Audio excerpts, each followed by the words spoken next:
સ્વાગત છે તમારું આ ચેનલ પર કેબી એડિટિંગ અને ટેકનિકલ। આજે આપણે વાત કરીશું DJI Phantom 4 ડ્રોન વિશે। તો તેને કેવી રીતે પહેલાં પ્રોપેલર કેવી રીતે સેટ કરવા તે આજે તમને હું બતાવીશ। સૌથી પહેલાં તેને અનબોક્સ કરીશું, પછી આપણે તેને આગળ પ્રોપેલર કેવી રીતે ફિટ કરવા, તેના કંટ્રોલર કેવી રીતે કેટલા છે, કેવી રીતના છે આપણે તમને હું સમજાવીશ। ફ્રેન્ડ્સ, હવે આ જે ડ્રોન બોક્સમાં છે તેને આપણે અનબોક્સ કરીશું। us, and love is all we'll ever trust. Yeah, no, I don't wanna waste what's left. And on we'll go, through the wastelands, through the highways, till my shadow turns to sun rays.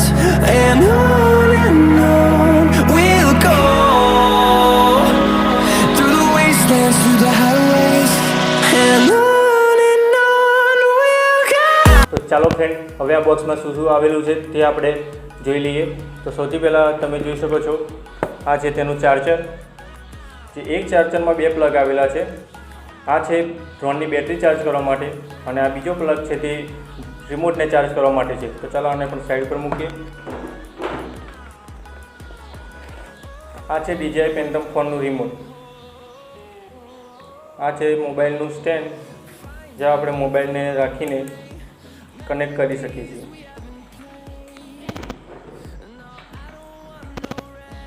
તો આ છે આપણી main વસ્તુ DJI Phantom 4। તો ચલો અને આની battery કાઢી લઈએ।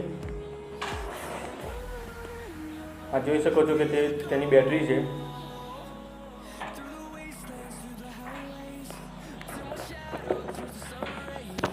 જે અંદર વસ્તુ છે કે તે આ છે 4 પ્રોપેલર કે જેને એની ઉપર ફિટ કરવામાં આવશે।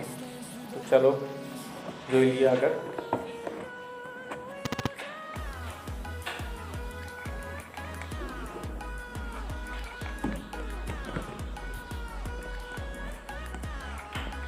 તમે જોઈ શકો છો કે આ બોક્સની અંદર આટલી વસ્તુ રહેલી હોય છે: રિમોટ, બેટરી, ડ્રોન, 4 પ્રોપેલર અને એક્સ્ટ્રા વસ્તુ જો આપણે કેબલ કે કંઈ રાખવું હોય તો તે ડ્રોનના બોક્સની અંદર રહે છે। તમે આ વિડીયોમાં જોયું કે આ DJI Phantom 4ના બોક્સમાં શું શું વસ્તુ આવેલી છે તે તમે જોઈ લીધી છે। તો જો તમે આનો બીજો પાર્ટ ઈચ્છતા હોય તો જેની અંદર હું તમને સમજાવીશ કે તેને સેટઅપ કેવી રીતે કરવું, તેના કંટ્રોલર શું શું છે, તો તે કંટ્રોલ કેવી રીતે કરવું અને તેની વગેરે માહિતી હું તમને નેક્સ્ટ વિડીયોમાં આવે। તો જો તમે આ નેક્સ્ટ વિડીયો ઈચ્છતા હોય તો નીચે કમેન્ટ કરો, જેથી હું જલ્દીથી જલ્દી નેક્સ્ટ વિડીયો લાવવાની કોશિશ કરીશ। Thank you. તો જો તમને આ વિડીયો ગમ્યો હોય તો આ વિડીયોને લાઈક કરો, શેર કરો અને અમારી ચેનલને સબસ્ક્રાઈબ કરો।